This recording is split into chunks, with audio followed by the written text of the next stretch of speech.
Corriger la loi des finances de l'année en cours en procédant à des ajustements, c'est le but de la convocation du collectif budgétaire ce jour devant le CNT. L'objectif est de prendre en compte les effets de la pandémie du Covid-19. Les membres du CNT ont mesuré l'ampleur de la question et ont voté sans débat la loi dite rectificative des finances. Alousséni Touré. La loi des finances rectificative a été initiée par le gouvernement en raison de l'impact de l'épidémie du Covid-19 sur l'économie mondiale en général, avec ses implications sur notre pays.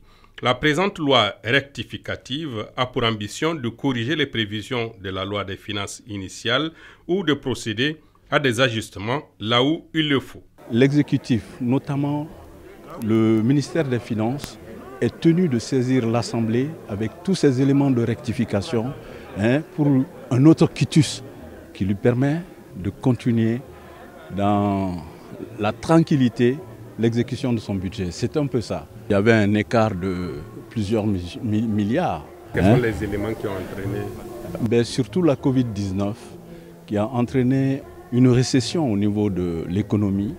Il y a eu une chute drastique du taux de croissance. Au vu de ça, les impôts ne sont pas rentrés comme il faut. La vie économique était pratiquement à terre et la maladie aidant aussi, il y avait d'autres dépenses pour couvrir l'effet de cette maladie.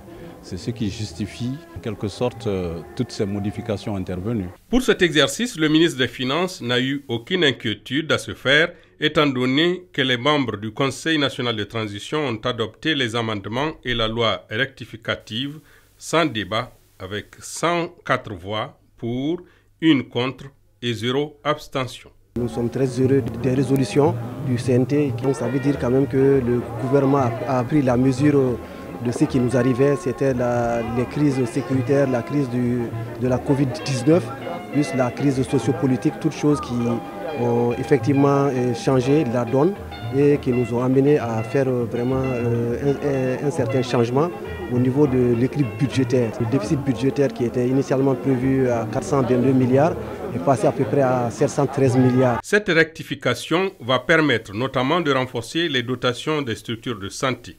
En outre, les ménages à revenus modestes ont bénéficié de mesures d'appui ainsi que les entreprises durement éprouvées par la pandémie.